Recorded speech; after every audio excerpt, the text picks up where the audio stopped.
Hi all. ഇന്ന് ഞങ്ങൾ വന്നത് പാലക്കാട് ജില്ലയിലെ വരിക്കാശ്ശേരി മനയിലാണ്. ഇത് പാലക്കാട് ജില്ലയിലെ ഒറ്റപ്പാലത്താണ് ഈ വരിക്കാശ്ശേരി മന വരുന്നത്.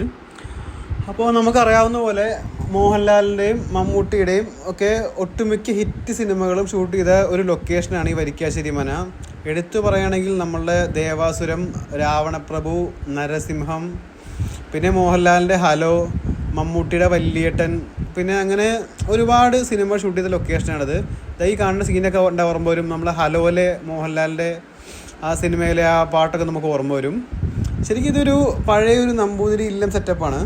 ഇത് ഇവരുടെ കിച്ചണാണ് ഈ കാണുന്നത്. അമ്മിക്കല്ലും പിന്നെ അതേപോലെ അടുക്കളയും അവരെ വെള്ളം വരുന്ന സ്ഥലമൊക്കെയാണ് കാണുന്നത്. തൊട്ടപ്പുറത്ത് ഒരു കിണറുണ്ട്. ആ കിണറിലൊക്കെ ഇപ്പോഴും വെള്ളം ഉണ്ട് എന്നുള്ളത് ഒരു അത്യാവശ്യം അത്ഭുതം തന്നെയാണ്. പിന്നെ മീനും ഉണ്ടെന്ന് തോന്നുന്നു.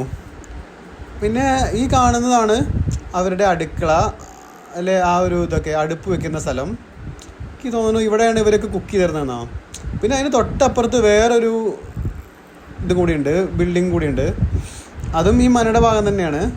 അപ്പോൾ ഇവിടെയും നമുക്ക് ഈ ഇത് കാണുമ്പോൾ കുറേ സിനിമകൾ ഓർമ്മ വരും. മൈലാഞ്ചി മുഞ്ചുള്ള വീട് ഒക്കെ ഓർമ്മ വരുന്നുണ്ട്. അപ്പോൾ അവിടെ ഒരു കോണിപ്പടിയൊക്കെ കയറിയിട്ട് കുറച്ച് മേലെന്ന് നല്ല വ്യൂ ആണ് കാണാൻ. നമ്മളപ്പോൾ കോണിപ്പടിയൊക്കെ ഇങ്ങനെ കയറിപ്പോയി. അപ്പോൾ അവിടെ പോയപ്പോൾ എന്താ വെച്ച് കഴിഞ്ഞാൽ കുറേ ആൾക്കാർ ഫോട്ടോ എടുക്കാനായിട്ടൊക്കെ വന്നിട്ടുണ്ട്. കുറേ ഫാമിലീസ്, കപ്പിൾസ്, ഫ്രണ്ട്സ്, പ്രത്യേകിച്ച് അവരുടെ ഈ സേവ് ദ ഡേറ്റും അങ്ങനെ കുറേ സംഭവങ്ങളൊക്കെ ഉണ്ടല്ലോ. അപ്പോൾ അതിനൊക്കെ കുറേ പേര് വന്നിട്ടുണ്ടായിരുന്നു, കുറേ ഫാമിലീസും കപ്പിൾസും അങ്ങനെയൊക്കെ.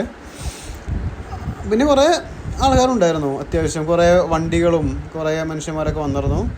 അപ്പോൾ പാലക്കാട് ജില്ലയിൽ അത്യാവശ്യം നല്ല രീതിയിൽ കണ്ട് എക്സ്പ്ലോർ ചെയ്യാൻ പറ്റിയ നല്ലൊരു ലൊക്കേഷനാണ് ഇത്. കാരണം നമ്മൾ കുട്ടിക്കാലത്ത് കണ്ട് സന്തോഷിച്ച കുറേ സിനിമകളൊക്കെ നമുക്ക് ഓർമ്മ വരും. അപ്പോൾ നമുക്ക് ഇവിടെ വന്ന് ഇത് എക്സ്പ്ലോർ ചെയ്യാവുന്നതാണ് ഇവിടെ വന്നു കഴിഞ്ഞാൽ. അപ്പോൾ എല്ലാവരും പാലക്കാട് ജില്ലയിലേക്ക് വരികയാണെങ്കിൽ തീർച്ചയായും നമ്മൾ ഈ ലൊക്കേഷൻ ഒന്ന് വിസിറ്റ് ചെയ്യാവുന്നതാണ്. എല്ലാവർക്കും ഇഷ്ടമാവുമെന്ന് ഞാൻ വിചാരിക്കുന്നു. പിന്നെ ഇത് കൂത്താമ്പള്ളി ടെക്സ്റ്റൈൽസ് ഉണ്ട് പാലക്കാടിലെ, അവരുടെ കൈത്തറി ഉൽപ്പന്നങ്ങളാണ്. അപ്പോൾ ഇതും അവിടെ വിൽക്കുന്നുണ്ടായിരുന്നു.